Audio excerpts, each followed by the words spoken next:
Alrighty guys, hello! So today we are going to talk about lavender, especially as we've got invoke coming up and all of the good fun of spring well on the way.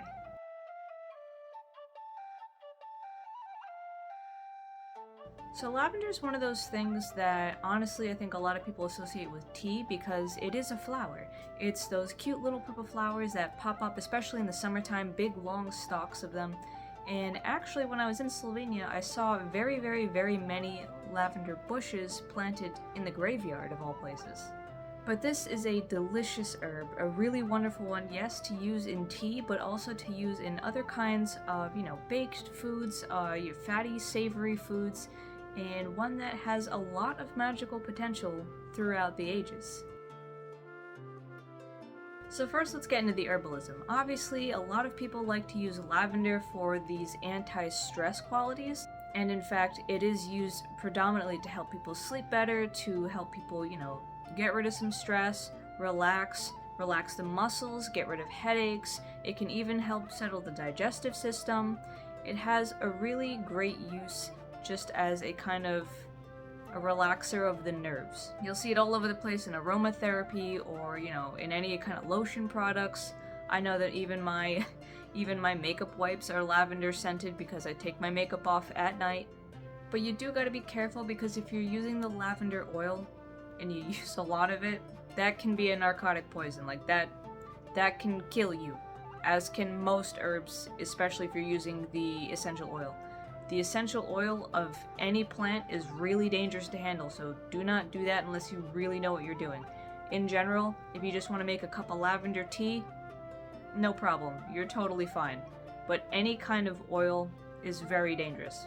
I mean, really, it just kind of follows the idea that too much of a good thing is a bad thing, right? That's why the essential oils of any plant are very dangerous to handle. That's why you have to put only 1 or 2 drops in a carrier oil like coconut or olive or anything like that.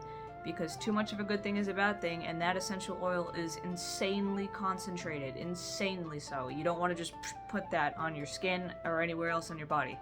But all throughout the ages since they discovered this out there in those kind of west mountainous areas of the Mediterranean, like France, it's been used to kind of relax people, to perfume things.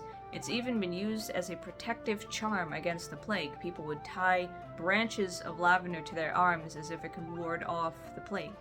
Obviously, just doing that alone doesn't get rid of a bacterial disease, but it is a bit of folk medicine that takes us right into what we can see as folk magic.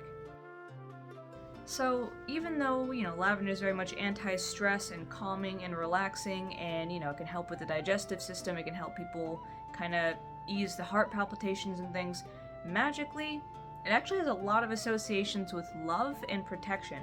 In fact, women in the Tudor area would kind of take a brew of lavender, and then that would help them figure out their lover's name, and they would do this on St. Luke's Day. And Irish brides would actually have a garter of lavender on their wedding day to protect them from witchcraft.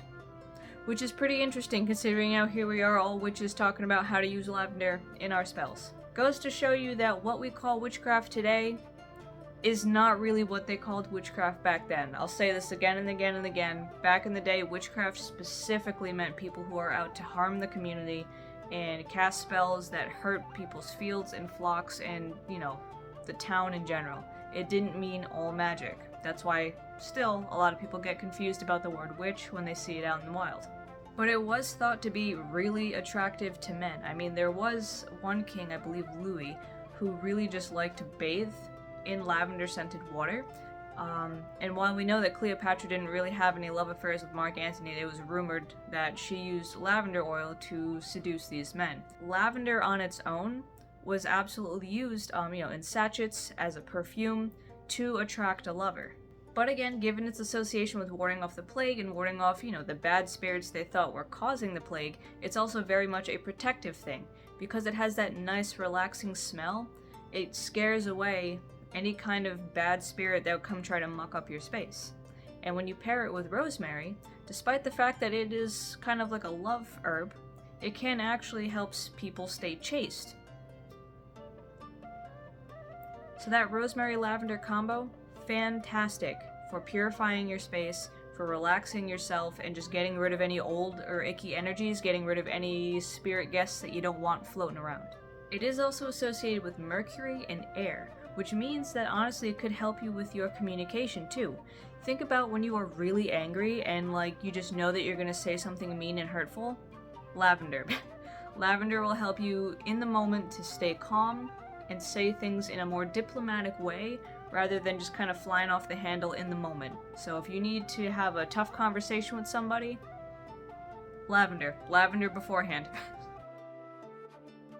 But given all these both medicinal and magical associations, it's no wonder that this herb is a part of a rather well-known herb blend. The Herbes de Provence of France is actually a blend that includes oregano, rosemary, marjoram, savory, thyme, fennel, and yes, lavender.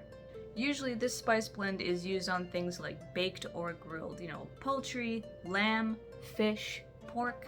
These things make it have a really nice floral flavor. So it's not going to be one of your more, paprika and cumin kind of spice blends. It's going to be one that if you're having maybe chicken baked in a creamy sauce with these kind of herbs, it's going to definitely have that floral spring-like feel. And with Invoke coming up tomorrow and all these other things going on, that is exactly what we're trying to get. Springtime is usually when the herbs start popping up first, right? We don't get to harvest a lot of our fruits or things until about August. That's that first harvest festival. So from about July, August to Samhain, these are when we're harvesting all of our fruits. But the herbs pop up way beforehand, especially flowers like lavender. So if you're looking to make a dinner, definitely consider using that blend to marinate some meat like lamb or like pork. Definitely consider using it on fish or chicken and those kind of creamy French-based sauces, those roux and other nice things that you can infuse those herbal flavors into. And of course, make some sweets. There's all kinds of lemon lavender poppy bread. There are lavender cupcakes and muffins and these other really delicious things that really bring out that floral flavor. And bread especially, yes. Herbal bread is one of the best ways to use really any kind of herb, but especially lavender. Or, honestly, it can be as simple as making a regular tea biscuit that's got lavender and honey in it. That alone, perfect for Invoke, perfect for just a, cozy morning on a spring day. Anything you want, lavender will help you start that really nice, cozy feeling in your day. Lavender will help you find that little bit of inner peace as you are transitioning from winter to spring. I have a couple lavender bushes planted outside in my yard, and while they do kind of struggle a little bit with the winter, they do, they pop back because they're in those regions that are a little bit cold too. The French lavender, especially, and the English lavender, they can handle the cold a little bit, so no doubt when springtime comes around, the lavender will be popping right back. With all that said, I hope that helps you guys, think about some more flowery herbs too, especially as we're coming into springtime and we're getting ready for all of those more spring floral flavors. So I will see you guys around next week for some kitchen magic, and I hope you have a great rest of your week. See ya! By the way, if you want to see these videos 2 weeks earlier, consider subscribing to my Patreon, where you not only get all these videos, but also recipe cards, specific deity profiles, and lots of other interesting things to look at. Video tiers start at $10 a month, so definitely consider checking it out.